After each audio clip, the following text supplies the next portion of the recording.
All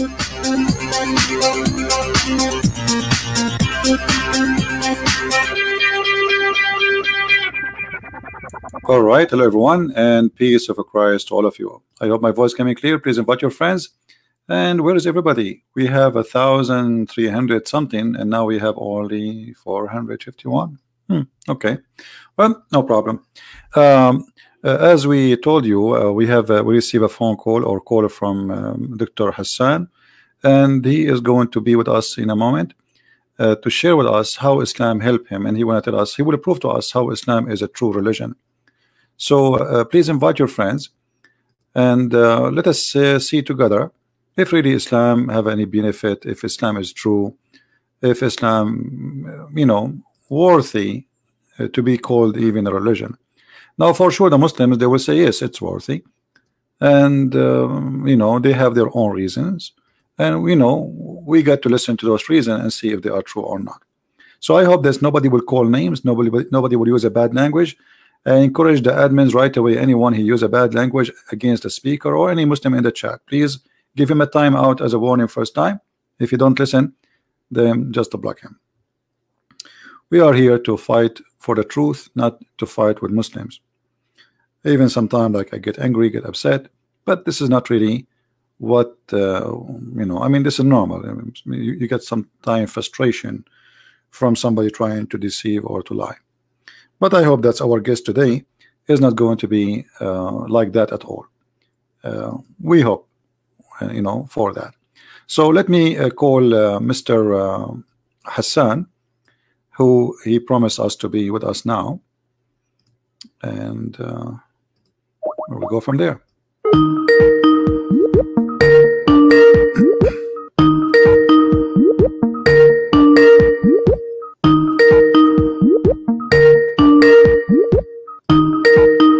Hello. Yes, Dr. Hassan, how are you? I'm good, sir. How are you? I'm fine. You are live on air now, and everybody is waiting for you to tell us why Islam is the true religion. Go ahead. Okay, so thank you so very much. I'm not a scholar or something, but I do find these conversations interesting since they give me a chance to actually go and dig deeper into Islam and know more about my own religion, and question it actually. And I mean, let's just okay. I'm gonna start it. So I'm a doctor, and for something to make sense, it has to be very logical. And there has to be, yes, evidence, but there has to be like a kind of evidence which is like substantial. There has to be like a lineage, or you can say connecting the dots, just like Steve Jobs says. So that's how our brain works. So there's always in science, there's like a hypothesis. You must have read it, like null hypothesis. First, you have to actually deny the fact that there is a relationship whenever you're testing something. It's called the hypothesis. It's called null hypothesis. First, we deny, that a statement is not true. Okay, and if we cannot deny it, then it is true. But I'm not gonna play this trick over here, because this is not like a science experiment or something. So I mean, logically thinking, if you because my background is psychiatry, by the way.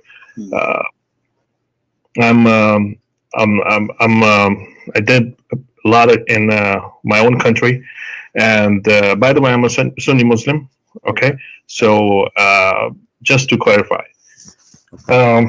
so whenever you're like inspecting somebody or someone's behavior, let's just analyze my prophet's behavior. We can only come up with a few conclusions. I mean,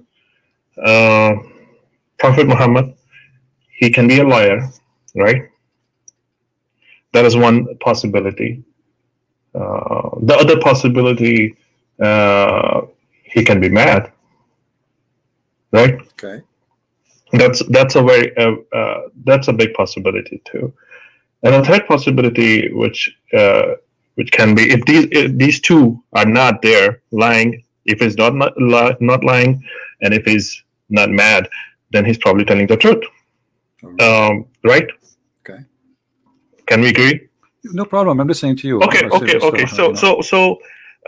So first, let's just say if he's mad, then he's not lying by default.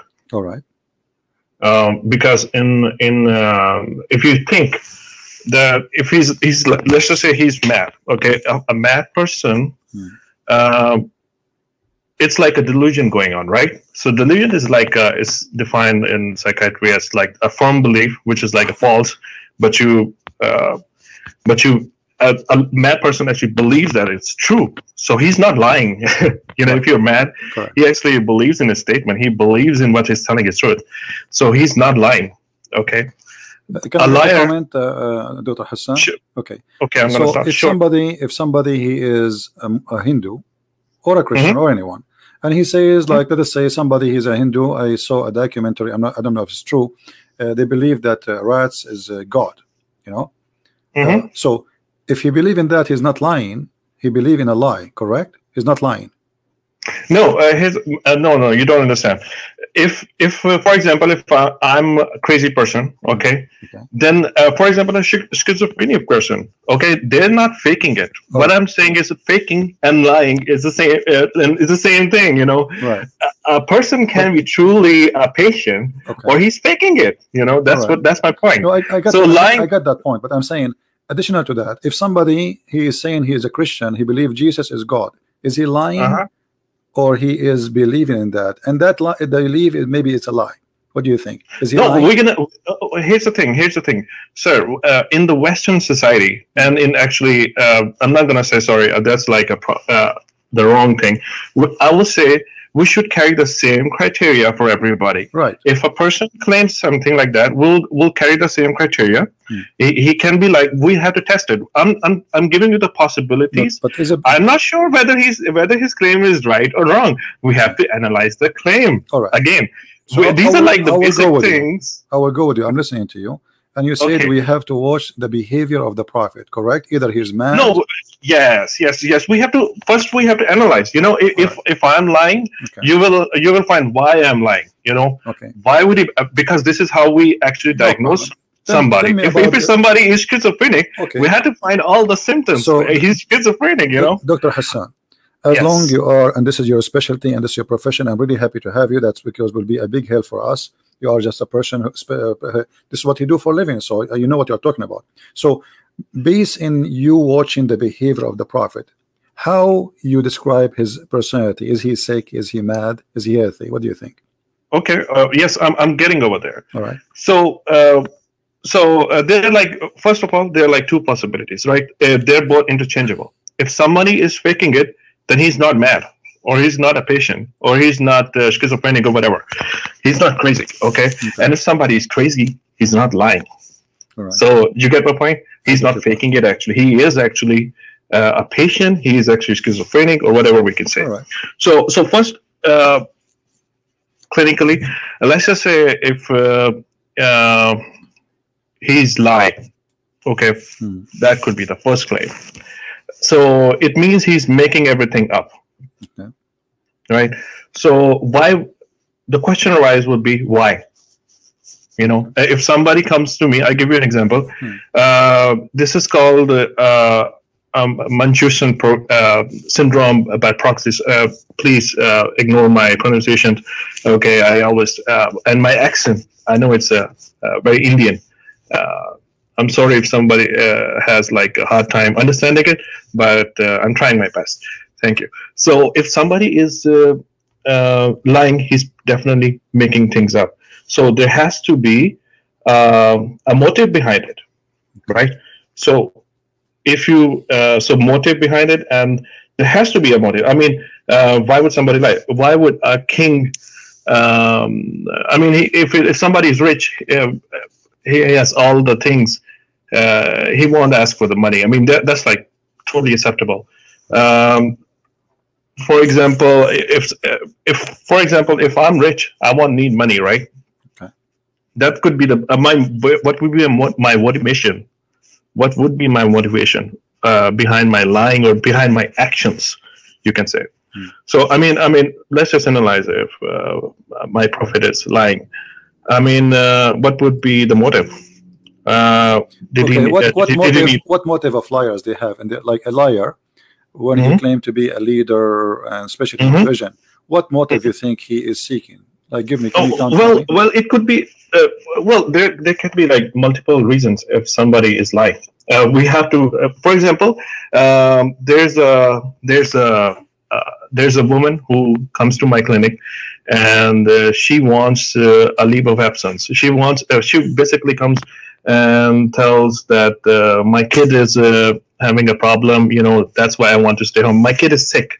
Actually, she's lying. Her kid is not sick, and basically she's making.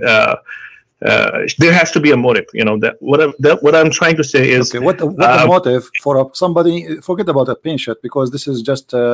It's not. I'm just giving you. This is a person, Hassan, a person claiming to be a prophet, and he by getting that position, he became a king. Obviously, he ruled. Yes. So what is the motive of a liar of someone he claimed to be a prophet? Okay, let's just analyze this. Okay. The way I see it, correct me if I'm wrong. Okay. Was he called the most truthful person? Okay, so a truthful person cannot be a prophet who is liar, correct? No, he can be a liar too. Of course, he can be. We have to see how he is truthful. Okay, but no. Okay. I mean, I'm just for example. No. Here's the thing. I can be very truthful person. Okay, but there has to be a reason for me to lie. You know. So you have to find the reason again. So truthful, but he's a liar. I mean, I don't know how that works. Either you are truthful or you are a liar. You can't be both. No. You can't be both. You can't be. If you're a truthful person, you cannot be a liar. All right. So was Muhammad a liar or he was truthful? I mean, you see the history. You have to see someone's behavior. Okay, help me. How we can see Muhammad history? Okay. You know, like as an example, did Muhammad he ask and he claim that he have the best of material stuff for his benefit as a prophet? As an example, the fifth of the booty and the best of the booty. Yes or no? It doesn't matter. Why? Okay. So he's getting the best. Okay. Hold on. No. So your criteria is that since he's claiming that he wants the best stuff, that's how he is a liar. No, I'm saying if Muhammad is serving God and he is truthful, that everything he do for the sake of God, why he make a verse in the Quran says that Allah told him any Muslim woman she can give herself to the prophet so he can have sex with her? What does it have to do with God? Okay, so here's the thing. If someone claims, if I'm analyzing here the behavior of prophet, I would say, okay, so either he wants sex, a lot of sex, right? Or what else? So he basically wants sex. That's the motive behind it, right? But he have already a lot of women for sex. I mean, he have slaves. I know. Wives. Then why, so why he want? Again, why he want more? Why would he? Here's the thing. Why would he want more? That's the thing. That's the thing. So what do you think? Why he more? As long you are that. No, that is the thing. If he already has a lot of women, why would he? You think that he's lying? You have to give me the evidence. I'm not saying he's lying. I'm asking you why he want more. A guy already have 13 wives, have hundreds of slaves for sex. No. So why he make an why his God he make a special privilege for him? This is only privilege for Muhammad. Sir. Here's the thing. If you are saying that he wants more women, while my claim is that he already has a lot of women, as you yourself actually mentioned. He has like 13 wives. You don't think somebody sick? Somebody is sick and he want more and more. He never have enough. Because okay, let us see me and you. When Muhammad is going to have those women, what he will do with them exactly? I will give you three options. He will play chess with them. He will have sex with them. he will go and watch the movie with them. Which one of them is Muhammad is going to do? Those women who offer themselves for the Prophet who they are not his wives, additional. What they will do with him exactly? What the purpose? Sir. You're let me say, what you're telling is actually you're actually proving your own point. Let me say it. So you're saying that why would he want more women? This is for you to tell me that if he's lying, you have to. I'm not saying he's lying. I'm saying, listen. I'm not saying you are the doctor, right? And suddenly you as a doctor, then you're saying it's the truth. Hassan, then you're saying it's the truth. Dr. Hassan, suddenly you as a doctor, you do not know, and you're asking me. I'm asking you, why a person, he have a lot of wives, he make a verse in the Quran saying that God told him. Okay. So why God, Hassan? Why God? Sir, here's the thing. Let us not to go over each other. Sir, you're asking me the wrong question. I tell you why. You're actually saying that he actually made up the verse. Okay, so if he's not the one who made the verse, why Allah he gave him a verse? Okay, why Allah he gave him a verse saying she gave herself to the Prophet? The guy, he can marry as many as he want. Why Muhammad he can marry as many as he want, but Muslim they can marry only 4? Here's the thing. Alhamdulillah, you made the point. You made the point. Right. You're saying, so you're basically judging God with the same criteria as a human being, which is like totally not true, which is totally the wrong criteria. I mean, you're saying, imagine if you're God, would you like yourself to be made with the same criteria as your servants? I'm not judging anyone. I'm asking a question. Yes. If Muhammad is a Muslim, is Muhammad a Muslim, or he's a Buddha or Hindu or a Christian? What he is? Is he a Muslim? He's a Muslim. Okay. So why a Muslim? He have a privilege, and all of them is about sex and money. Because God gave him. Okay, but why he's a Muslim? I mean, does that mean that he is? He's a prophet. He's a prophet. Is he above Islam? Is he above Islam, or he is under Islam? Is he above Islam? He's the best of the Muslims. Okay. He's the best of the human beings. If I am the best, he's the king of the prophet. Okay, he's the king of the prophet, guys. So if he is the king of the prophet, Allah he made verses for him saying that any woman you want to have sex with her. Yes. Oh, that's you. Okay. Here's the thing. You're saying then you can also actually criticize that why he would be given the highest rank in the Jannah or the paradise. What the highest rank in the Jannah for Muhammad? Jannatul Firdaus. What he would do there? What he would do there? That's none of our business. We have to reach there. Our business. It's a surprise for us. It says that he will have the power of 100 men of the people of heaven in sex. Alhamdulillah. Okay. I'll be happy. Okay. I'll be happy. So guys, the prophet of Allah, but not you. It's him, not you. He will have the power of 100 men of the people of heaven, and you will have a power of 40 men in earth. That means the prophet will have the power of 4,000 men in sex. Because yes, he can have it. I tell you why. I tell you why. Why? He served my Lord Allah more than me myself. So he deserved more. Okay. He suffered more. That makes sense. He suffered more. That makes sense. That makes sense. If, for example, if you suffer more, Allah will give you more power for sex. Sir, here's the thing. If you, for example, you have a servant. Okay, if a servant serves you more, would you not be happy and give him more? Give him more sex. I will definitely. If he would ask anything. Okay, listen, Dr. Hassan. You see, I'm taking advantage of having you as a doctor, and you're saying you are a psychiatrist, like Sorry, forget about me that I'm a doctor. No. I'm a logical person. I'm a logical person. If a person he imagined himself seeing things, but in fact he did not see those things, what do you think he is? And then it would be schizophrenic. All right.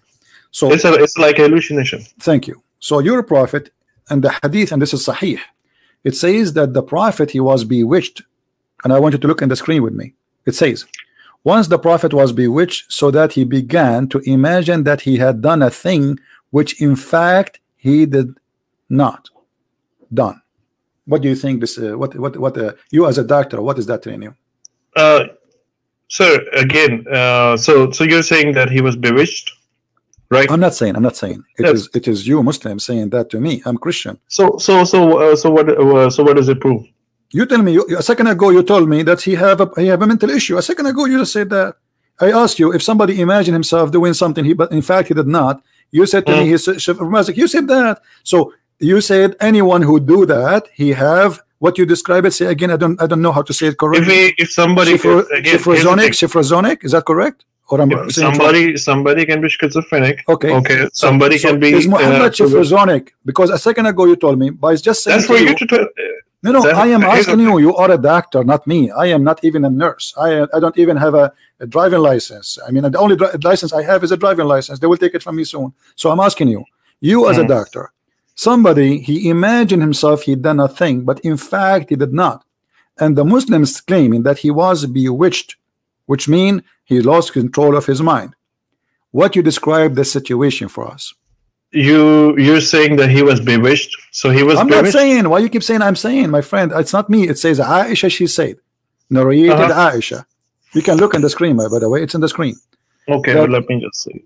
She said once the prophet was bewitched, so that he began to imagine that he had done a thing which in fact he had not done. Okay, so where's your source, by the way? I don't know. Sahih Bukhari, my friend. Sahih Bukhari. Sir, Sahih Bukhari. Do you know that how much do we? Okay, I'm not sure about this. Okay, but I read this one, and I'm not sure. But let's just say if he's bewitched, what difference does it make? Well, a second ago you said he's schizophrenic, and now you are saying what difference would make. Trying to find one who's talking.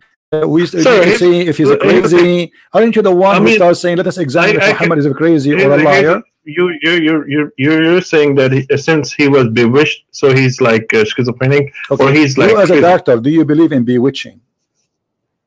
Yes, I do. Okay, so you believe as a doctor, if somebody came to you, if somebody came to you and says, "I imagine myself having sex with my wife, but in fact I did not because somebody bewitched me," you as a doctor, you believe in bewitching? Oh, there are actually evidences for this. Really? That's a scientific evidence? Yes. Really? So how somebody? Hello. Yeah. Sir, science changes. Okay. First of all, science changes. Science is not constant. I'm telling you. For example, there was like a planet which was removed. I mean, science changes. Okay. We're talking about the logic here. Okay. I mean, if I tell you, I tell you what, sir. I tell you what. Even if you see the medical science, there was like substantial increase in the knowledge in the last 10 years, like which we're like which we're seeing it. Okay, before that, like there was not a lot of knowledge. Okay, and this proves like things change in science. So you are saying to me until now science did not discover that that magic is true? Yes or no? Is it true or not? According to science today. I believe magic is true. No, I'm saying science. According to science today, October 13, 2019. Is science approving magic, or science is disapproving magic? I don't know. I'm not a scientist, but I have read it. I have read about you studied. Okay, now listen. So I'm not a scientist. So now you are saying your prophet bewitched. Can you tell me what bewitched means? He had a demon or something. That's what you're saying. You're a prophet. He was occupied by a jinn or something. My friend. That's Hassan. Black magic. Okay, you know. What the black magic? Explain to us. What is that? It's a demon magic. But Muslims don't believe in demon. We do actually. No, you believe in genie. Genie is not a demon. Genie is made from fire, and he is a creature. A demon. He can even have sex with Muslims. No, sir. We even have like in the studies in the books that we have. What books? We have all the knowledge about the Qur'an. What books? I'll give you the reference. Don't worry, I will. Okay. The Qur'ans and the jinns. Basically the bad jinn is even jinns have tribes, you know, and they can be Muslim, they can be Christian, they can be Jews. So we have in the religion. There's like a lot of lots and lots of information about it. Okay, I want you to help me with this. It's a part of our faith too. The jinn. We have to believe in the supernatural things. You are saying now, and everybody heard you. There's a bad jinn controlling your prophet. How he control him? Because he was bewitched. So no, how he control him? How does jinn control him? What he do? He hold him from his ears? Did you watch? There are symptoms. There are symptoms, and there are symptoms, and they, according to the books, he had symptoms, and I'm not. I read about it like a long time ago, so I'm not. I don't have like a complete. I'm not asking you about the symptoms, Dr. Hassan. I'm asking you, my friend. Listen to me carefully. I'm saying to you, how the genie control him? Did you watch the movie? Like it's a cartoon movie. Like a guy, he own a restaurant, but they will not give it to him, and then a rat start teaching him. He jump in his side inside his head, and he hold his hair, and he make him move his hands. So how does genie? Let us say that is the rat in the head of Muhammad. I've read and it. How is controlling Muhammad by his hair? What he's doing exactly? I have no idea. I haven't. That's what I'm saying. I don't have the information about the bewitching and everything. But I do know that whenever someone is occupied, he will feel like soreness of the shoulders and everything. He will feel like some. Okay, if somebody bewitched you, and now you are saying, and everybody heard you, he is under black magic. Why you call it black magic?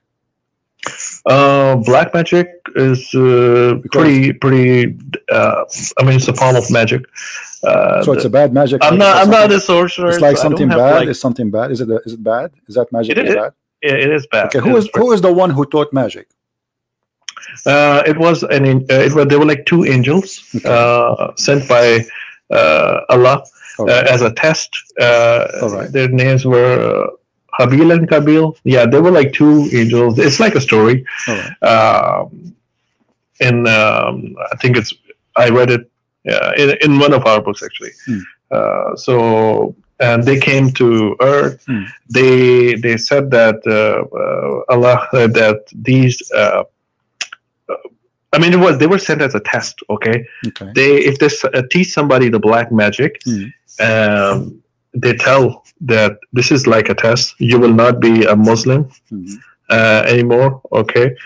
And if someone learns it, he's out of our religion. You actually have to serve shayateen and basically the bad jinns, and they will do work for you. Actually you will do a lot of bad stuff for them too. So this is like a black magic, and the worst form of it is actually where a husband and wife, they get separated. Even I'm telling you, this is what these are the things with what jinns can do. So you are saying to us, Dr. Hassan, as I understand from you, that Allah, he sent two angels to open Harry Potter school in earth, and the purpose of this school is to teach magic and to make the husband and the wife fight and divorce each other. Is that what you are saying? I'm not saying this. What I'm saying is that black magic can do a lot of stuff. You can. No.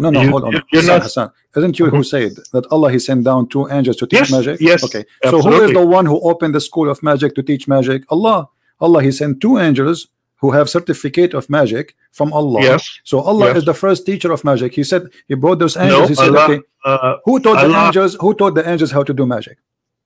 Allah, probably. Yes. Okay, Allah, thank you. So Allah taught the angels. He made a training for them about to do magic, and then Allah, he sent the angels down to the earth. Yes. And the angels, they open a school in the Babylon Tower to teach people how to do magic. Why? Because there was like a test. It's a test for human beings. It's a test. It's everything over here that we see is a test.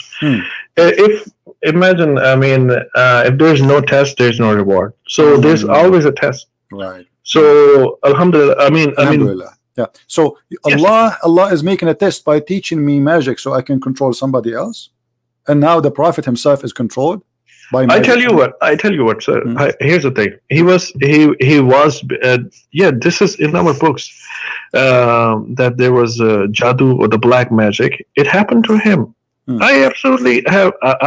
If I would deny it. Yeah, but you see, I'm going with your logic, Dr. Hassan. Yes. Just listen to me a second, please. You just say sir, I tell the Quran. you said the Quran, and this is the Quran saying actually that Allah He sent two angels. Their name is Harut and Marut, and they will teach the man. They teach somebody so he can separate between the wife and the husband. But this is not separating between Muhammad and the wife. Look what happened. Muhammad, none of his wives separated from him. And Muhammad, he started imagining himself having sex, but in fact he did not. So as you see here, this magic is different magic. It is about, it's not about really infecting Muhammad divorcing his wife. It's affecting the life of Muhammad to the point you think he is having sex, but in fact he's not. Can you, first of all, there are like two things. First of all, you said that you're basically using my words. Okay, I did not say, I did say that, okay, yes, it can create separation, but there are like a lot of other things that like magic can do. You see, the Quran don't agree with you, my friend. You see, it's not you or it's me. The Quran in front of you on the screen, you can read it. Here we go. This is the chapter 2, verse number 102, and this is the verse about Harut and Marut. Are you showing me on Skype or where is it? No, in YouTube. You can open YouTube, all right, and you will see it in the screen. You can just mute the sound so we will not have double voice. So what is the name of this chapter 2, verse number 102? I can send you the link in the Skype if you wish. Do you want? Let me send you the link. Chapter 2. I will send you the link. Here we go. It's easier. Here we go. Just to click at the link and open it. Friends. All right. Oh, that's good. Thank you. Okay. You know, I tell you, if you're taking my opinion, I mean, we have seen patients. Okay. Screen share. No, not screen share. I send you a link. Click at the chat. Click at the text. Click at the text, my friend. Okay. I send you. Click at the link and open. This is your Islamic link and the translation there, or you can open any Islamic translation website. Go to chapter 2, verse number 102. It says it clearly. Okay. So this magic, that's magic they will teach to cause separation between the man and the wife. That's it. There's no other thing. Yes. Okay. So your prophet, the magic he suffered from, did not cause separation. It caused him to imagine himself having sex, but in fact he did not. I don't know where you're getting that one from. You're probably getting it from what? I don't know. What is your source? Magazine, newspaper. Which magazine? You know, I thought like Kardashian something news. I don't know. Where are you getting it from? Sahih Bukhari, where I'm getting it from. Where in Sahih Bukhari? Can I see it? It's in front of you in the screen. Oh man, where is it? I'm not opening the YouTube. Can you just send me the channel link? Send you the link. Here we go. Okay, I'm searching Christian Prince here. Okay. No, let me. And live now. Okay, live the wait. Okay, I will. You want the link for YouTube? Here we go. I will send the link. No problem. But just be sure, please, to mute YouTube so we don't have two sounds. Okay, this is YouTube. I send it to you in the chat. Okay, and I send you the link for the hadith. Okay, what is the point? The point is, you are saying to me where you get this from, which means this is surprising to you. And the point is that this did not separate between the wife and the husband. This is deceive the prophet. He controlled his mind, and now the guy is illusion. And you are the one who said to me, you are the one saying to me, he have double standard now. He have double personality. What's your phrase mean? No. Here's the thing. Okay. I already told you that you didn't listen to me. I said even I'm not sure about this narration where you're getting it from. It probably even if it's Sahih Bukhari, we Sunnis we don't believe that Sahih Bukhari is like 100% true. My friend, it is Sahih. Well, it's like 70%. It's in the front of you. I know it is Sahih. And the hadith report I showed you. I tell you why. It is Sahih. Okay, it is Sahih, my friend. It's Sahih. So let us not to play this game. It is Sahih. All Muslims agree about it. It's Sahih. No. It's only 70% that we agree. I can tell you. I can assure. My friend, I can give you videos of Muslim scholars saying that Sahih al-Bukhari is the most accurate, and maybe 95, 97% is correct. I will secondly, nobody disagree about this hadith, my friend. Not a single Muslim disagree. So let me tell you now what's happening. It doesn't matter. It does not matter. You feel now. Okay, now look what you did. Look what you did, Dr. Hassan. Look what you did. You are a person who said you study. and you are a person who like to analyze and give a proof. Can you give me a proof that this hadith is not sahih? I can assure you. Okay, listen to me first. What did I say? I said there are. It's one of the effects of the black magic that it will cause separation. I did not say, or even in Quran, if it says that it causes separation, I did not say that it is the only effect of it. Okay, even if we have sexual relationships with the wives, if we told Aisha. I mean, Aisha, he got married to Aisha at the age of 53. Even if he had what? 53, he was 53 years old. Yeah, okay. I thought you were saying Aisha, she was 53. No, he was 54 actually. But anyway, okay. And 53, I'm pretty sure. Okay, 53. 1 year will not make a difference. Anyway, so okay, but okay. Why will I jump there? I'm not jumping. I'm saying that if you rewind my talk, I specifically said this is not the only effect of black magic. Even if we had, what does it prove? He had the black magic. So what? Okay, but when I showed you the first hadith that the Prophet imagined himself doing a thing, so in fact he is not doing that. Okay, what does that mean? Let me tell you. And you are a doctor. Listen to me carefully. What the Prophet, he saw an angel squeezing him 3 times, but you just said to me the Prophet is imagining that he had done a thing. In fact, he did not. So how we can trust Muhammad that he saw an angel? How we can trust Muhammad that he heard Quran? How we can trust Muhammad that he saw? I can tell you. I can tell you how. All right. I can tell you how. Okay. So for example, there's always something. Does he fall in the category of schizophrenia, or he's having visual hallucinations? Or you're saying, first of all, visual hallucinations, there has to be a cause. I mean, you can't be. If somebody is schizophrenic, I'm telling you, I've seen it. You can name me one schizophrenic person who is so well behaved and so organized. Muhammad so well behaved.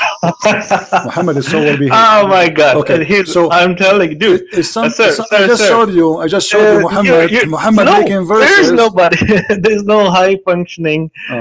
If somebody is a patient, okay, they don't act like this. If people have already analyzed the behavior of like you say like this, like what? Give me example so you can help me. Like what? You have to give me an example. That if in the history, if there's someone who's like high functioning and he's getting the revelation, according to you, it's high functioning. Muhammad was high functioning. No, you have to tell me a patient which is like really high functioning, and in the present day, and he's having the hallucinations and everything. You have to tell me that. There's nobody. There's nobody. So is Muhammad was a high functioning person? No, he was totally normal. What is normal about a guy? Because nobody can bewitch me. I change all the Muslim in the world to bewitch me, and I don't imagine things happening. But we will not bewitch you because we don't practice magic. If we practice magic, we're out of Islam. So we will never bewitch you. Okay, so Allah, he opened a school to teach people how to bewitch each other. I already told you, Allah sent it as a test. Allah sent everything as a test. Okay. Listen, when Muhammad he claim and he say in the Quran that the sun set in murky water, is that because he is having an illusion in his mind that God told him that, or he is being truthful, or no. Here's the thing: you're getting off topic again. I can discuss with you that thing. No, I'm not. Because Muhammad he claim. Listen, sir. My friend, Chris. Here's the thing, sir. I tell you what. We're analyzing the behavior, and now we're saying this is the behavior. When we have somebody, he stand in the middle. He says, "I am a teacher. I'm going to teach you science." He will go listen to me. My God, he sent me an angel, and the angel appeared in front of me, and he told me to tell you this. That Zulqarnain, he reached the sitting place of the sun, and he saw the sun sitting in a spring of murky water. Okay, when Muhammad he received a message from the angel that the sun sit in the murky water, was he imagining things, or this is true? He's telling the truth. Okay, so does the sun, according to your belief as a doctor, sit in a spring of murky water? It doesn't matter, because here's the thing. I don't believe that science. I again told you, I already mentioned to you, science is ever changing. It's improving. You will find everything. I mean, there's all I can. I mean, there are like a lot of things in science which are actually in Quran too. So you are saying to me that by time we will find. I ask you a question. Hassan, I ask you a question. You made your comment, please. Let us. You have asked me a lot of questions. I ask you one question. Let me make my comment, please. No, stop. Stop.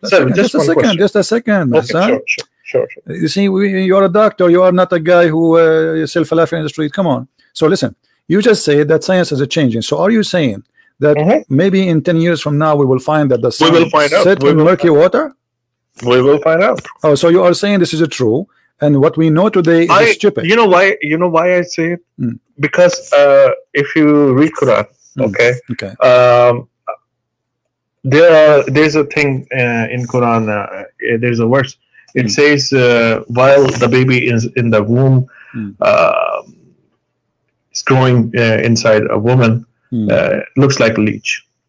How does like a leech? Prophet would? It looks like a leech. Where it says that? I have to find you the link, but I will send you it. Don't worry. I will send you it. No, you do not. I know the Quran very well, my friend. It doesn't. It says. It says like a congealed dead blood, and this is the verse in the front of you. It's blood sucking. It is like a congealed dead blood. And this is your Islamic translation in the front of you. And Arabic is my first. Is my first language, and this is the link. I will send it to you in Skype. So the one who told you that, he is lying to you. No. I've already read it, sir. Okay. Read it where? Read it in a false Islamic translation, my friend. What read it? It's in front of you. Read it. The Quran says that Allah he made the sperm transform into a dead blood. This is what. Yes. So what does it? What does it mean? Not just a bit of blood. It also looks like leech. Read it more. My friend. It's look like a leech or not. Alaqa is the dead blood which attached to your body. So it's dead blood. Doesn't matter. Yes. So what does a leech do? Okay, but does the sperm transform into dead blood? Yes or no? Not like. Yes.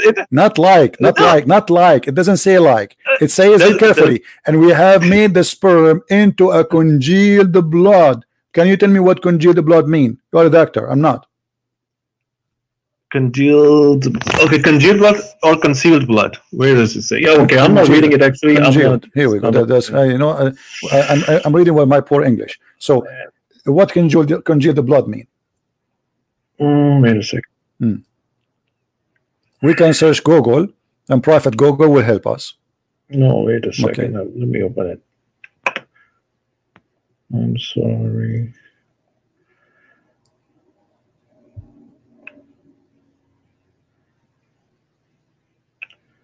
Let me just copy the link and open it up and the other tab.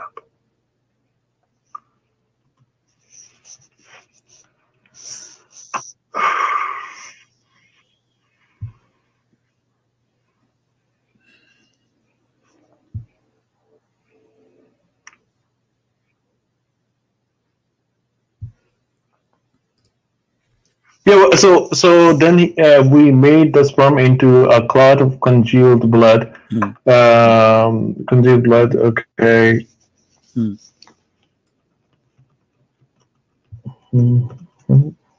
When something called congealed, this may became from. Yeah, it's a clotted blood. That's what you say. It's basically. All right. So do you agree with that? That the sperm of the man will become a solid blood, and that will be the baby. Blood essence, it recharge. I don't know what's the definition here. The congealed blood behind his head. No. You go here. See, just search for here. It says here. This is a definition. I just not even. This is doctor website. It says congealed goes. It goes from liquid to solid. Thank you. Yes. So this is a blood. So the sperm transform. You as a doctor, you study medicine. The first thing happened to the sperm, it transformed from a sperm into blood, and this blood is solid blood. Do you agree with that? Here's the thing. Sperm, it fertilizes the egg, okay, and then basically it's like a solid thing afterwards. No. It says a blood. It says a blood. It is a blood. And the sperm will not transform to be something solid. This is false, because the sperm will go inside the egg of the women and will do fertilize the egg and deliver the DNA, and then the sperm disappear. It's gone. That's it. The DNA will unite with the egg, and the fertilizing happen. It's not the sperm will grow, it's the egg will grow. So okay, here's the thing, sir. Let me just tell you. We made the sperm into a clot of congealed blood. Okay. We made the sperm into a clot of. How does a clot of congealed blood looks like? You tell me. You do not know how to congeal. Okay. If you cut yourself, if you cut your skin, off that clot, we made a fetus lump. If you cut your skin, and then the blood is dry in the top of your skin, that is the clot of a congealed blood. Okay, so sperm does look like a congealed blood, but it's not alive. This is not alive. This is dead. This is dead blood. This is dead blood. No.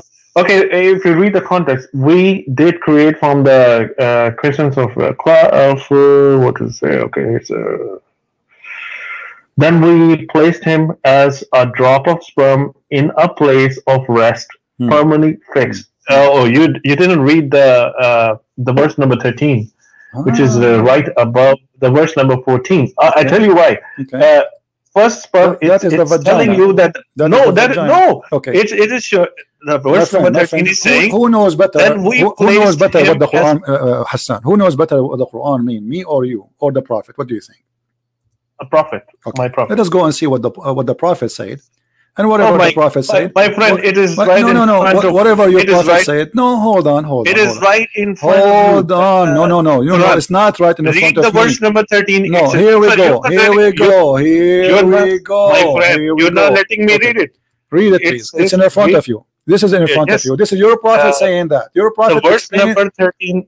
Listen, sir, Quran. I'm reading the Quran right in front of you. Your Prophet explain the verse. Do you like to explain? Do you like your Prophet explanation, or you don't respect your Prophet explanation? My friend, you're not listening. Do you respect your Prophet explanation, or you don't? Sir, if you're talking like this, here's the thing. You're not letting me make a point. I totally get your point. Now let me make my point too. I asked you which one is better, my opinion, your opinion, or the Prophet's opinion. You have asked me so many questions. Let me answer. No. I'm asking. I'm saying to you why you don't want to read what your Prophet said. Why you don't want to read what your Prophet said? I'm going to read it, my friend. I'm going to read it. Just give me 1 minute so that I can explain to you. Go ahead. Let me explain to you.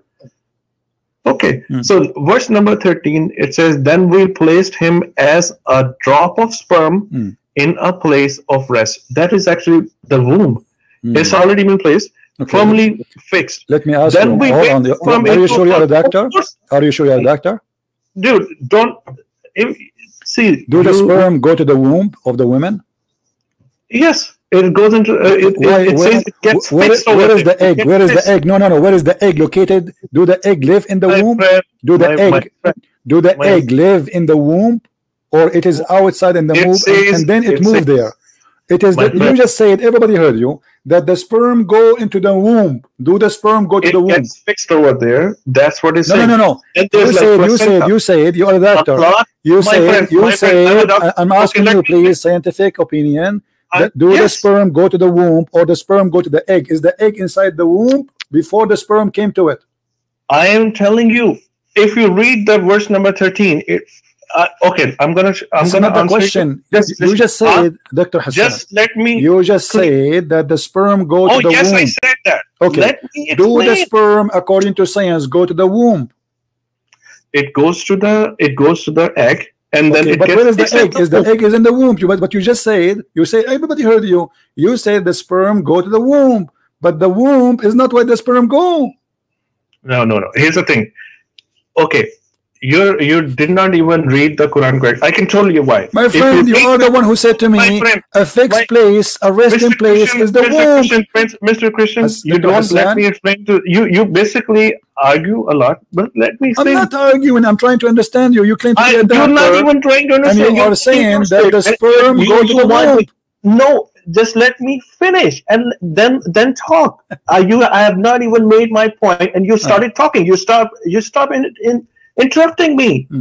Let me, dude, this is very frustrating. I mean, you think that you know, I know this is your audience. Let me just explain. If you read the verse number 12, what does Quran say? Man we did create from a, basically it's a cloud. Then we placed him, basically the sperm, in a place of rest, which is, in a place of rest is basically the uterus, okay? Firmly fixed, yes, it is attached, okay? But what the congealed blood here is, the placenta. And if there's like and if you know the placental hemorrhage, if you read about it, it happens postpartum, and there's a lot of blood. Yes, it is.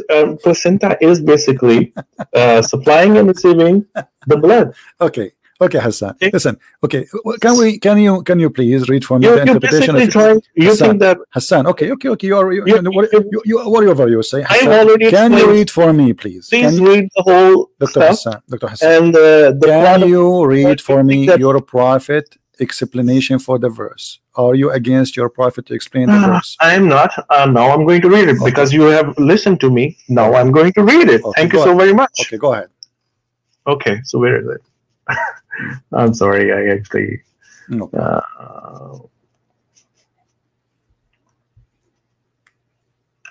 see, now that you let me make my point.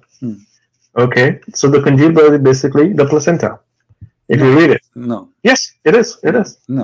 You read it. Because it says the sperm will become a congealed dead blood. This is the baby. Oh, the baby. Listen, everybody is laughing. I mean, it's in front of us. And here we go. Your prophet is explaining if this is the placenta or not. Read it. Read. It's on the screen.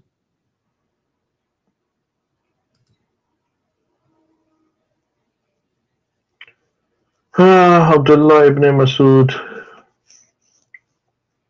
Okay, so okay, even if my prophet said this kind of stuff, and this kind of stuff, speak with respect, please. This is the Prophet Muhammad, peace upon him. Don't say this kind of stuff. Don't say that, please. You're insulting the Prophet of Allah. No, don't say this kind. So, do you agree with what Muhammad he said here, explaining the creation of the baby, or this man he is suffering from mental illness, claiming he have knowledge that he's fabricating?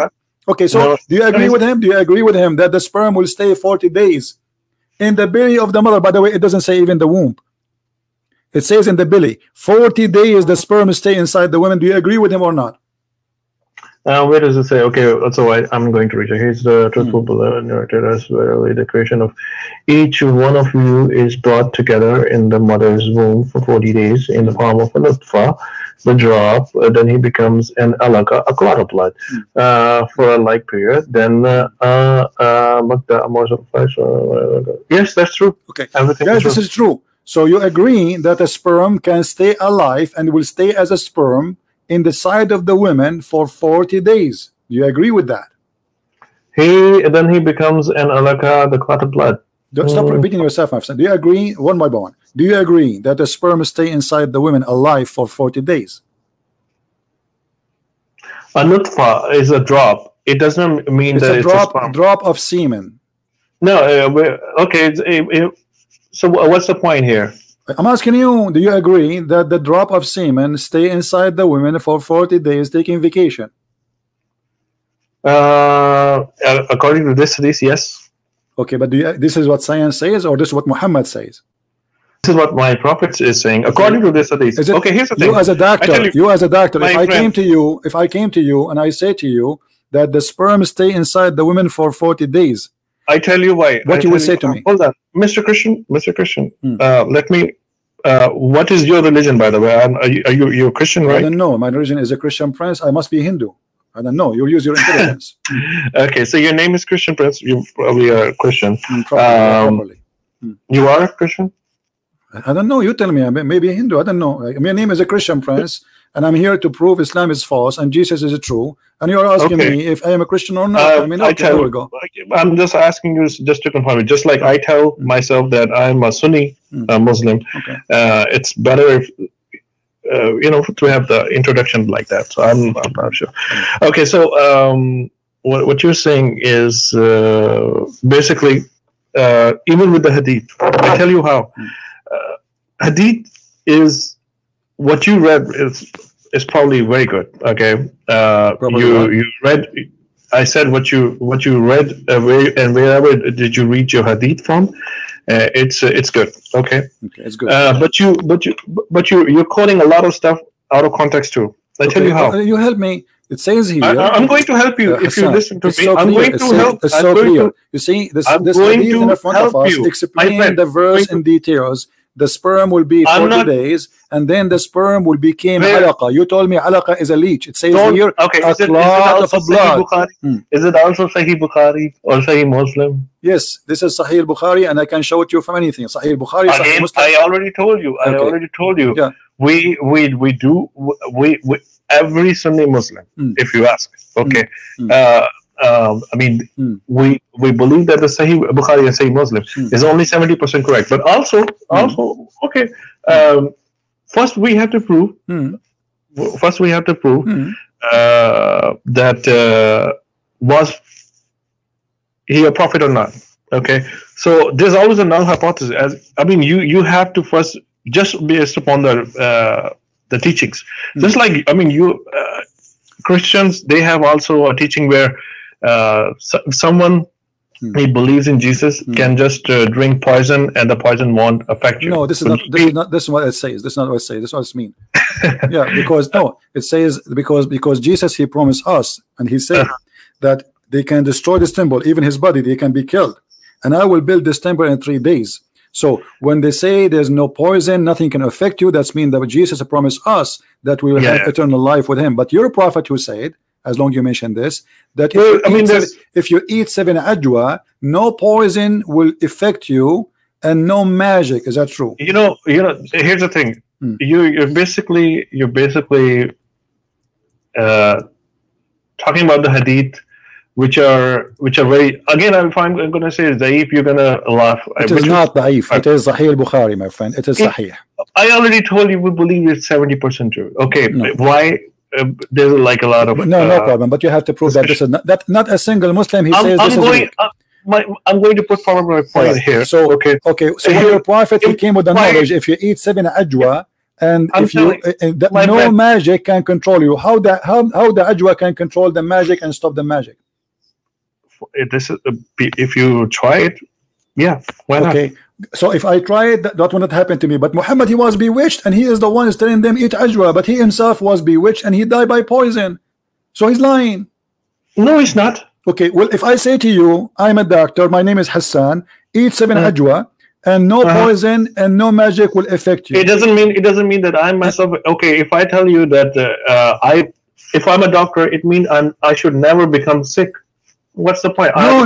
You told me specific thing. You told me if you eat this thing, nothing will happen to you specifically. If I tell you, no, your prophet did not say. No, listen to me. Listen, you are not being honest now, Dr. Hassan. It says the prophet said, if you eat 7 ajwa a day, no magic will affect you and no poison. And look, the hadith in front of us, and this is Sahih Bukhari, and this is Sahih. The prophet saying in his element of death, which he died, he used to say, "Oh Aisha, I feel the pain which caused by the food of I ate at Khaybar. At this time, I feel as if it is my aorta is being cut off." So from what? From that poison. So you're a prophet himself. He is eating ajwa, and yet he was poisoned. Where does it say that he's eating ajwa? So he's teaching you to eat ajwa. So he's dude, I teach a lot of stuff. I teach a lot. It doesn't mean that I teach all the antibiotics myself. If I show you you're a prophet eating ajwa, what you will say? Is that okay? So what does it prove? Well, you are the one saying to me what that prove? If he's eating ajwa, so how he is saying if you eat ajwa that will not affect you, no poison and no magic? It will protect you. Yeah, sure.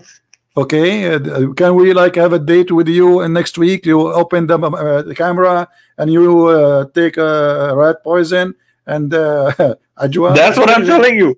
Here's the thing. No. Here's the thing. People taking ajwa and then they, if my prophet is saying it, that's true. Okay, listen. So what we learn here that your prophet is teaching his own fiction science that a baby, first he is a sperm, and the sperm became a dead blood, and this sperm stay inside the women for 40 days. And you as a doctor, you confirm that this is true.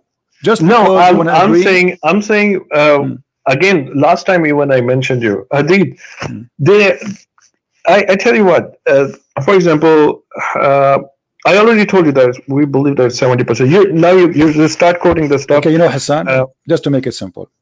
You see, our talk is about you proving to me Islam is true, and you mentioned to me that the Quran have science. Can you show me? I'm not going to pick up my. Listen, my friend. I'm not going to pick up. Asking me the questions. You don't let me prove it. Hassan. No. I will give you. What do you mean? No, you don't. Look, okay. No, you don't. I will give you the mic. And I want you. You are the one who mentioned, everybody heard you, that there is a science in the Quran. There is a science in the Quran. Can you show me one example of science one by one and see if it's true or it's a lie? I will tell you everything. But my focus over here right now is to give you the opinions about the prophecies and the stuff, like which actually the topic here is proving that basically Muhammad sallallahu alaihi wasallam is a prophet or not. Okay, I mean, I'm going to give you some rational stuff that I think, okay, and I believe, okay. But isn't this a prophecy? When Muhammad, he says that the sperm stay inside the women for 40 days, he prophesied. My friend, here's the thing. Are you going to let me speak, or are you going to ask me the question? We're having a conversation. It's not only you. You're not. Of course, you say Muhammad have a prophecy. Isn't this is a prophecy when he prophesied? When I say to you and I claim to be a prophet. Again, you keep on repeating the same point. Okay, you keep on telling me the same. Okay, hadith, and then you say Zaif hadith. If I tell you Zaif, you don't. It's not Zaif. I challenge you to prove it is Zaif. It is Sahih Bukhari. What the? I already told you they're like 70%. We only. But not even one Muslim can say it is Zaif. I challenge you. Oh my God. Are you going to let me speak? The Quran, okay, what about the Quran? Is the Quran da'if too? The Quran says so. I showed you. The Quran, okay, the Quran says that the sperm transform into a congealed blood. Do you agree with that? I totally agree with that. Okay, listen. I want you in the front, Hassan. Basically referring to placenta. I want you to bring me. I want you to bring me the best of the science of the Quran. Choose anything you want. I will tell you in the next session if we ever have. Of course I will. No. Give me one. No. Because you are saying I'm not giving you. No, you see, I'm not giving you a chance. Give me 5 minutes. Hassan, give me 5 minutes. I will give you 5 hours. You say it. I'm not giving you a chance to prove it. So I'm asking you, please, can you give us one proof from the Quran? If you don't want hadith, can you give us from the Quran one scientific proof the Quran is true? Go ahead. I will give you. I'm listening. I will give you. Of course I will give you. I already told you. I promise you. No, give me now. So no, next week, same time, I will give you. How about that? What about now? I promise you. I'm not gonna run away, dude. I'm not running away. All right. I'm here. Let me just complete my discussion. Let me just make a few points. Let me. If you want to interrupt me, that's fine. Go ahead. You can ask me the question. Go ahead. I'm listening. Okay. So let me just tell you why do I believe, and then you can say, okay. Then you can raise the. Let's have a civil conversation. Okay. So first of all, so the way. If somebody is lying, there has to be a reason why he's lying. Okay, he was called the most truthful person till the age 40. By who? By the people around him. By the whole earth. Where it says that? Muslims and Muslims, Christians. That's a very good question. Muslim, Christians, Jews, everybody. Okay, show me the Jews and the Christians who says that Muhammad is the most truthful person. Go ahead. It's in the books too. Where? It's in our Sunnah and Hadith and everything. Okay. Just write down you can definitely dig it. Let me Hassan. My friend, let me just make a few points. No, just because you just said something. You uninterrupted for like said something. 4 minutes. 4 minutes. Okay, I will take it now. Time me. Okay, 4 minutes. So the first thing is that was he called the most truthful? He was called the most truthful. He was like people would actually give him the things that they would know that he won't steal, or So, and was he born in a modest and very highly respected family? Yes, he was from Quraysh and he was highly respected. So imagine somebody who has not been called a liar till the age 40, and when he made the claim afterwards, then yes, people would say either he's a liar or there's like a magic going on in him, and or he has gone crazy. All these kind of stuff, they came later. So, but it doesn't make any sense. If somebody is already rich, people also offered him. That's like a known fact, that his uncle had keys to the Kaaba, because a lot of people claim that, or now people accuse him that he wants the power. That's why, and the Kaaba was the most respected place at that time in that part of Arab. And also, Arabs, they did offer him money and women. You know, that you could just take this stuff if you want this, you know, but get off your claim. And what he was claiming was to worship one God, Allah. Okay, that's it. That's like, and he said the God of Abraham, basically the Jew. That's what he said actually. And I mean, he could have anything. And then he was married until at the age of 25, and then he stayed married to the one woman till the age of 40. Okay. I mean, if someone wants wives and the money, I mean, imagine why would he or she would stay modest and like this, or you know, till the age of 40, and then afterwards he would start preaching. You know, it doesn't make any sense. Okay. He could have gotten married to younger people, you know, even at the age. And also, when he was offered, he didn't take it. He said, "One God, okay, Allah." And then he married to Aisha at the age of 53. I mean, guys, what I want to say here is that he married Khadija at the age of what? No, Aisha at the age of 53. Okay, let me ask you. You said something. You said something very important. Give me 1 minute. You said something very important. Just write everything, okay, 1 minute. Everything okay, guys, down. 1 minute. Give me one. Because you said 5 minutes ago, and now it's 5 minutes gone, and I'm silence. I'm listening. No, okay. 5 minutes are not gone. I'm timing it right in front of myself. Okay. Oh, hello, I'm timing it. I spoke only 1 minute and 15 seconds something. Okay, so he married Aisha at the age of 53.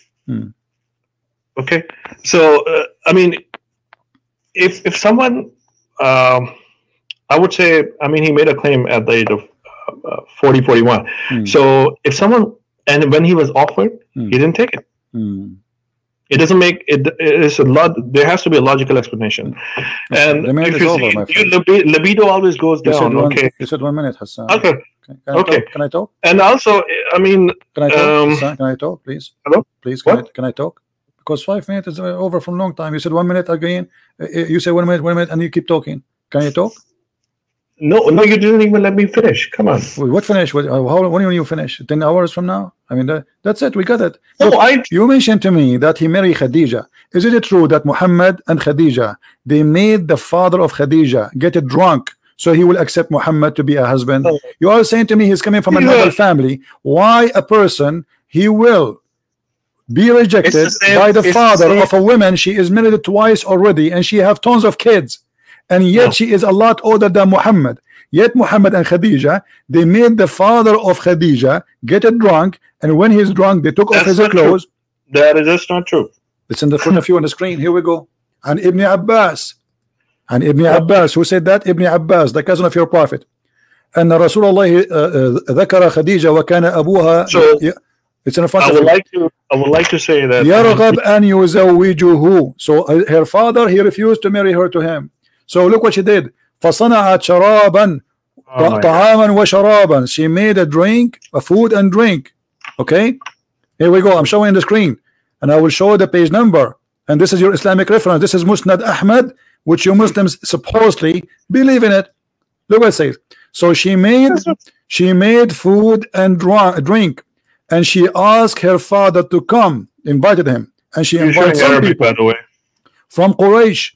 And then after they ate and they drank, and Arabic. Where's the English? What?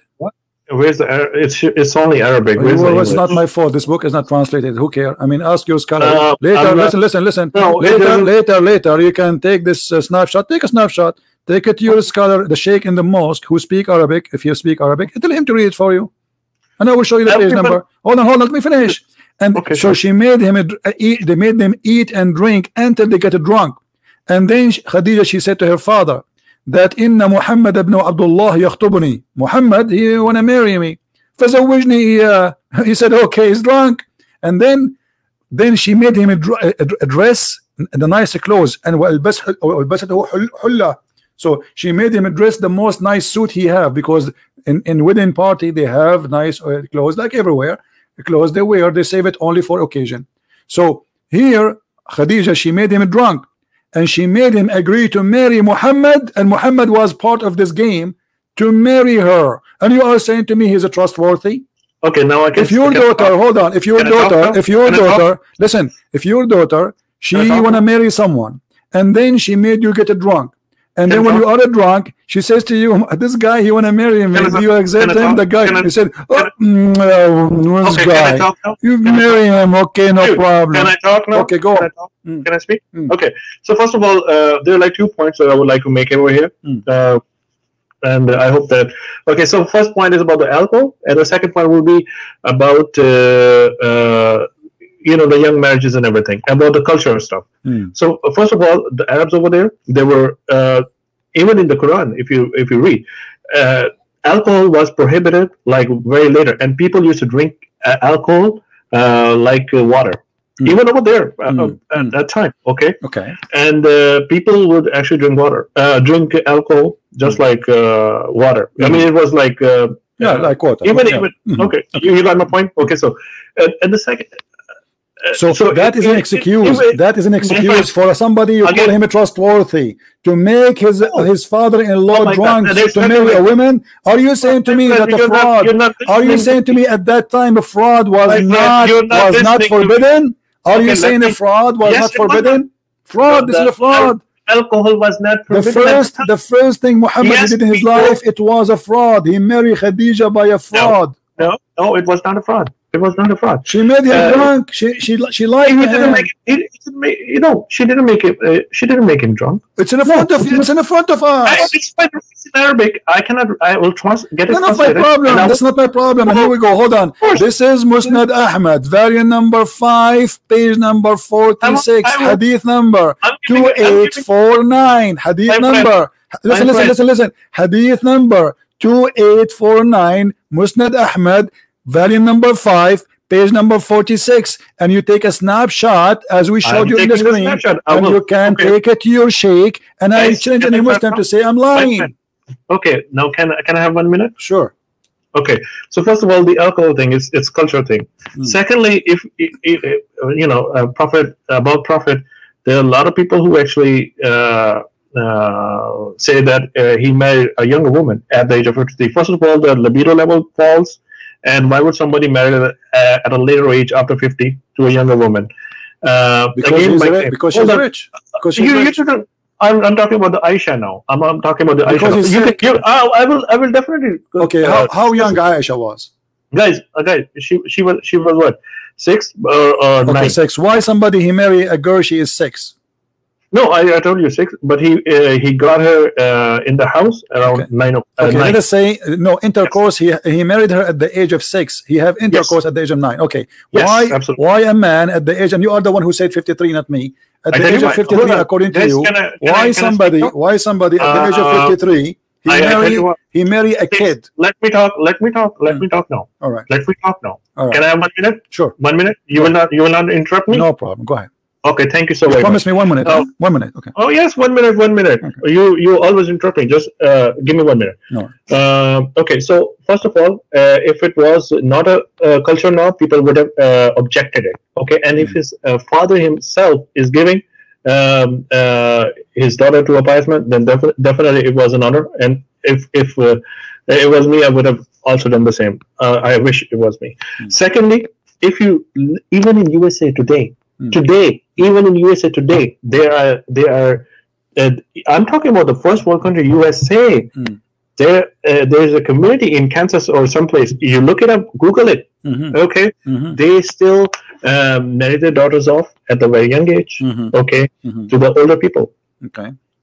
Okay. I mean, it's a cultural thing. Here's the thing: why is the slavery? I'm going to talk about a little bit about slavery. Thank you so very much. My time is almost up, but let me make one point about the slavery too. People, this slavery was not even prohibited in USA till a long time. I mean, it was like last century or what?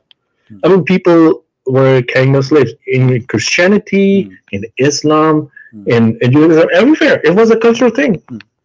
Are you done? So, the point was about your minute is done. Yeah, okay, my point is done. Thank you. Well, so, can talk. Okay, so now I'm going to ask you as a doctor. Very brief and I want to ask you as a doctor. I will give you the mic back, and I will give you 2 minutes, not 1 minute. What you keep saying there is some they marry children, etc. Okay, what make a person at the age of 53 who was married to a rich woman, she is a lot older than him just because she is rich, to marry a child at the age of 6? What the benefit of this marriage? Go ahead. Okay, can I talk now? Okay, so first of all, you're saying you're claiming that he married her because of the money. Okay, and actually, that was not the case. She was a pious woman, and he himself was also rich, by the way. If Muhammad was rich, but she was richer than him, but he was also himself very rich. His uncle had the key to Kaaba, and Kaaba was even in Arab today, Kaaba is also considered as has always been considered as a sacred place, if you know. Okay. So if you conform with the books, you will have a better knowledge and like a wider perspective about what was going on, and you'll see the bigger picture. So she was richer, yes, but he himself was also belonged to a very noble family, and all the people would call him a trusted person. I mean, very trustful. As I know that Ali ibn Abi Talib, he was a very poor man. What are you talking about? And no, as I know, your prophet, he used to very eat, noble. He used to eat lizard because he had no food. As I know that your prophet, he used to put a belt around his stomach because he was hungry. So now listen to this. Okay, let me ask you. Okay, you're gonna talk now. No, I'm not gonna talk. Your time is up. Your time is up. You know. Yes. Okay. Please talk. Let us go back, and I will make it simple for you. Yes. If I saw a guy in the street and he is married to a widow, and I say to him, "What did you marry?" He say a widow. I say to him, "Go and marry a child is better." What do you think about such an advice? You're jumping to you were making a claim about the money stuff. Okay, I'm not talking now. No, I'm talking about this. Let us stay with focus with the age of girls who we can have sexual relationship with. If I advise a man to get rid of his, because he is married already to a widow woman, and I say to him, "Why you didn't marry this widow? Why you don't marry a little child?" Yes, what do you think? I can explain. I can explain. Go ahead. Hello. Thank you so very much. I will have 2 minutes. Okay. Go ahead. Can I have 2 minutes? Sure. Here we go. Diamond is starting. So again, now I want to address the issue of the hadith. Here's the thing. In hadith, it's always and it's most of the time actually the way I see it, and also a lot of other people see it, is always subjective. Here, the point is that, for example, I'm giving you an example of a different hadith. There were like two companions of the Prophet, and they came to him. They were both fasting. Now, the sex is basically prohibited when you're fasting. Okay, so one of them said that can I approach my wife? And the Prophet said, yes, you can, but only kiss. Okay. And the other person said, can I approach my wife? Can I kiss my wife? Basically, they kissed my wife. And Prophet said, no, you cannot. The reason was that the first and then later on, people asked the Prophet, why did you say to the one person that you cannot kiss your wife when you're fasting, and the other person you said, yes, you can? Prophet replied, because I know that his faith is strong, and he has a strong he's mentally tough, and he can basically stop himself from engaging in sexual intercourse, even when he kisses his wife, okay, or show affection to the wife. And the other person, he's weaker in his faith, and if he goes even closer to the wife, okay, he will definitely engage in the sexual, because his faith is not that strong. Okay. So my point here was that different narrations, different commandments for the same question. Okay. Now I'm going to come to it is over. your It's point. 2 minutes. 2 minutes. Just let me ask you. The Quran, as long as you are talking about sexual control. Okay, I'm going to come to your point. The Quran give me like says, 30 seconds. let me ask you. The Quran says, why the Quran forbid Muslim men from having sex with women have their period? Do you think this is good or bad? You cannot approach your wife if she have her period. Why the Quran says don't get close to the women who have their menses? Is that good or bad? During menses? Yeah, it says don't approach your wife when they have their menses. Do you support that or you are against it? There's nothing wrong with it. A man should not approach his wife if she have her menses, correct? If you say it's in Quran, I have not read it, but I will, because sometimes this is Quran chapter 2 verse number 222. It says approach not your wives when they have their menses. So if a Muslim he approach his wife when she have her menses, is he breaking the command of Allah? No. I tell you why. I tell you why. If I as a Muslim, and there are like things in Quran which are like said as it is prohibited for you, okay, and then there are things it's better not to do it. I mean, there's like a different way to state things. If I drink alcohol right now, it won't make me a non-Muslim. It would make me a bad Muslim. But you are breaking the command of Allah, correct? I know. Okay. I know. So I'm trying to make a point here. Yeah. Let me give me like 15 seconds.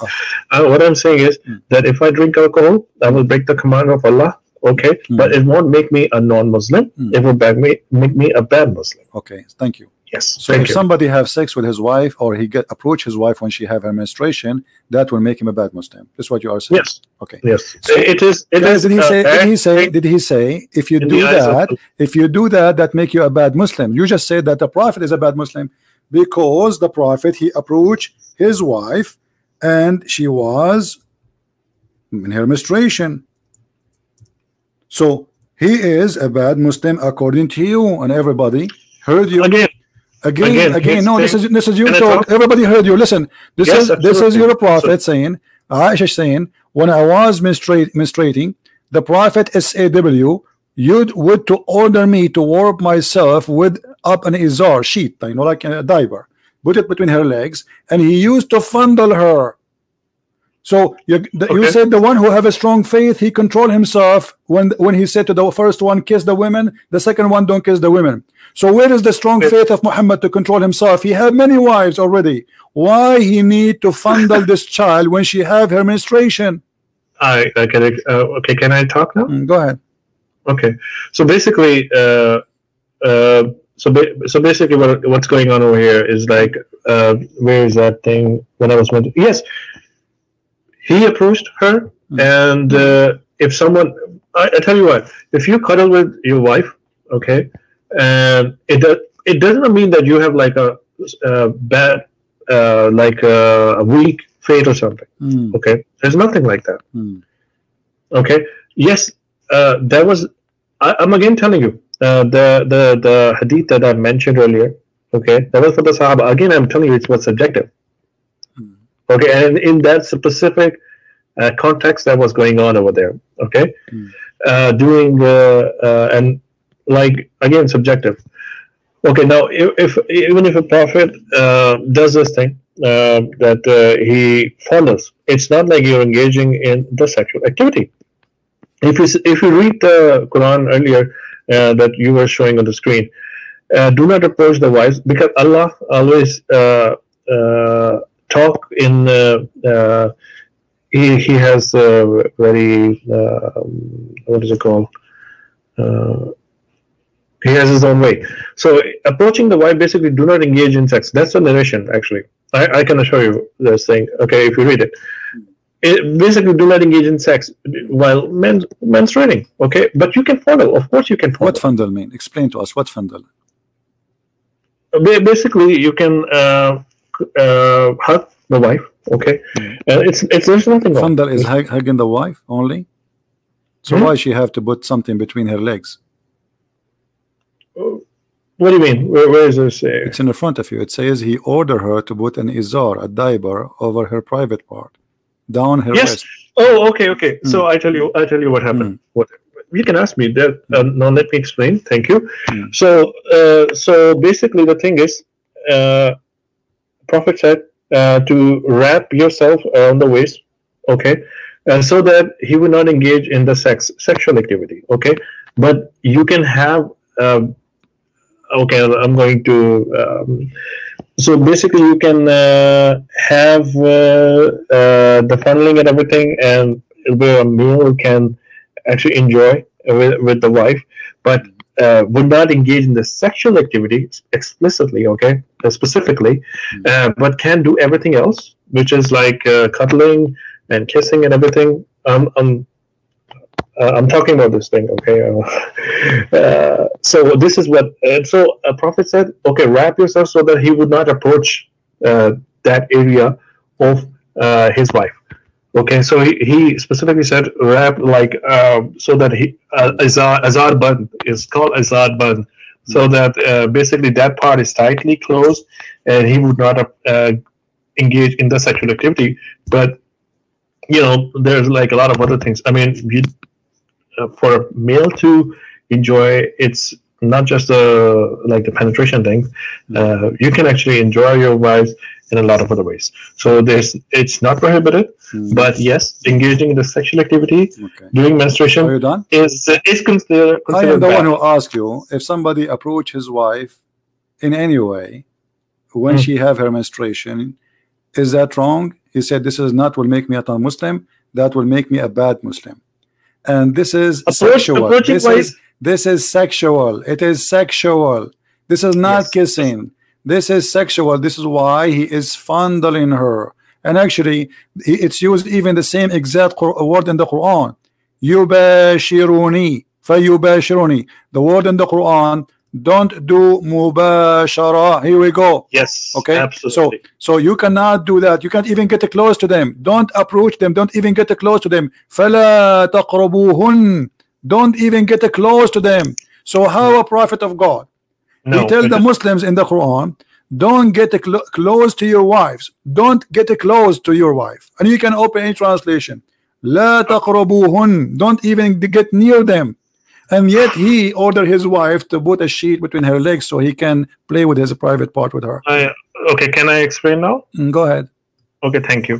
So basically, Quran also tells that you can approach your wives, and in Arabic it's like what is it called?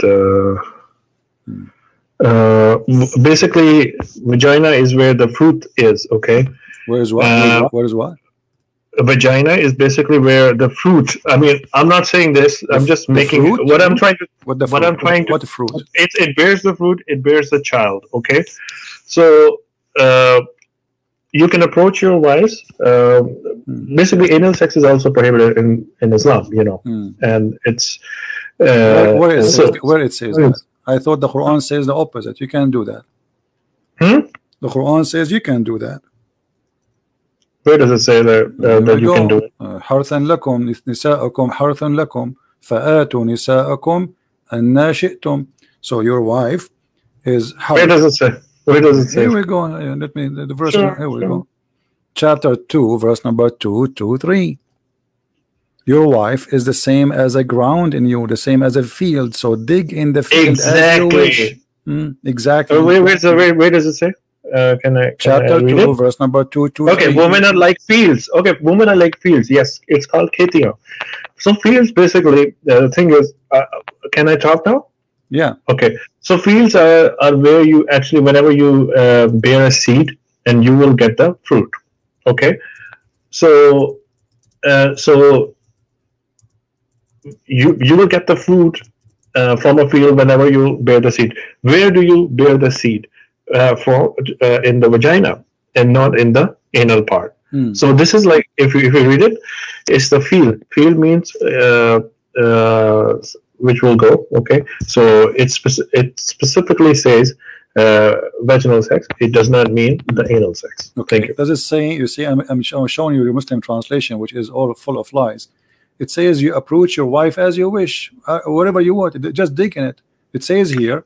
Well, it also says your wives are death for you, so go to your death when you and how you will, when and how you will, as you wish. Okay, can I explain now?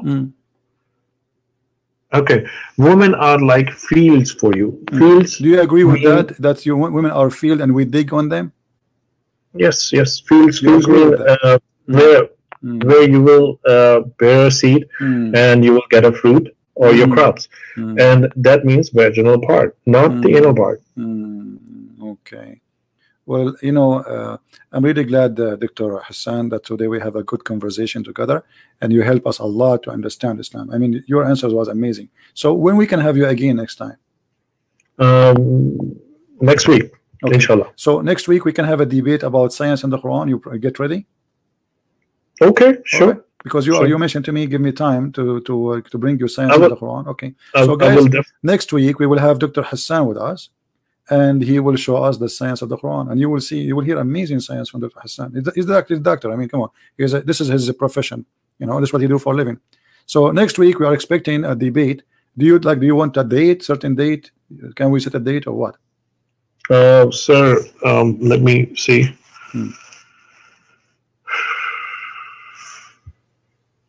Okay. So it's 20th. Okay. 20th. Yes, 20th. The 20th of this month. 20th of October. 7 days from now. Next week. That will be what, Sunday? 7 days. Sunday? Yes. Okay. Yes. So Sunday. guys, next week, Sunday, I will schedule it later. So now I don't know where you live. What time is for you now? I'm in Houston. So in Houston, okay. So we can say like what 1 p.m. in Houston time we can be here, or 2 p.m. Absolutely, absolutely. Okay. I will send you a link for it when it's ready, so you can follow with us and you can join us. So guys, next week, next Sunday, we have Dr. Hassan, and the debate is about science in Islam, science and the Quran, and Dr. Hassan will help us to understand Islam. I will try my best. I will try my best. Thank you, Dr. Hassan, for being with us. Thank you. And good to have you. Thank you. Take care. Okay. You have a good one. Thank you. Bye. All right. I don't know. You guys, you leave your comment. You heard everything. I don't know what to say. No more comments. No more comments. This is what is called answer of doctors. The sun set in murky water, he agree, and he accused science that science does not know. Sperm stay in the women for 40 days, and he agree. The sperm became a congealed dead blood, and he agree. But he's a doctor. This is not a barber shop guy. This is not a taxi driver. This is not a bus driver. This is a doctor. And he is originally from India, with my respect to the Indian people. If this is what the doctor says to us, what a normal Muslim would say, just to defend Islam, what they can say. Watch the debate from the beginning. It's going to take some time before it's loaded from the beginning, and please don't forget to download it and share it with your friends. All right. Now, the previous debate, the previous video, I put it in a private, but still the chat is running there. I don't know why, but it's not important. Later it's going to be posted in different channel, so you will see it. I want to say, guys, thank you for being here. Did we have a good time? Did we have a good time? We have a good time. Wonderful time. And you make a decision. If you are a Christian, if you are a Muslim, if you are a Hindu, if you are an atheist, you heard from a Christian prince, you heard from Dr. Hassan, who is a psychiatric, I will never go to Dr. Hassan if something happened to me. I'm telling you from now. I prefer to stay crazy, because Dr. Hassan, obviously, with my respect to him, he will make me more crazy. I will go to his clinic. He will tell me that the sun set in murky water, and the sperm stay inside the women for 40 days, and the sperm transform into dead blood. So before you go to Dr. Hassan, maybe you are crazy. After you go to Dr. Hassan, you are professionally, officially crazy. No comment. Thank you for being here. Thank you for your support. Thank you for inviting your friends. And I hope if I can go live on air, maybe tonight, I don't know. I mean, this religion driving me crazy. And you know, if I want to marry a woman in one day and her father don't want to marry me to her, it's not a fraud to make the father get drunk and tell him that you married me to her when you are drunk. It's not a fraud, my friend. This is good. This is the trustworthy behavior. This is a good person. And why at that time, brother, alcohol was not forbidden? But this, we're not talking about alcohol. We're talking about a fraud. You see the logic, how they try to, I don't know. Again, leave your comment in the text, in the chat, in the text after we finish, and tell me what do you think. And please just don't avoid using bad language. Don't call people names. Say what you think about the topic. Don't attack the person. Let us be people who speak with respect and love. And we love the Muslims. And I pray that Hassan, he will watch this debate again, and he will see why Islam is bad and why Islam is wrong. From what he said, he was doing his best to defend a false religion, obviously, and he was willing to sacrifice his degree just to defend Islam. As simple as that. He could not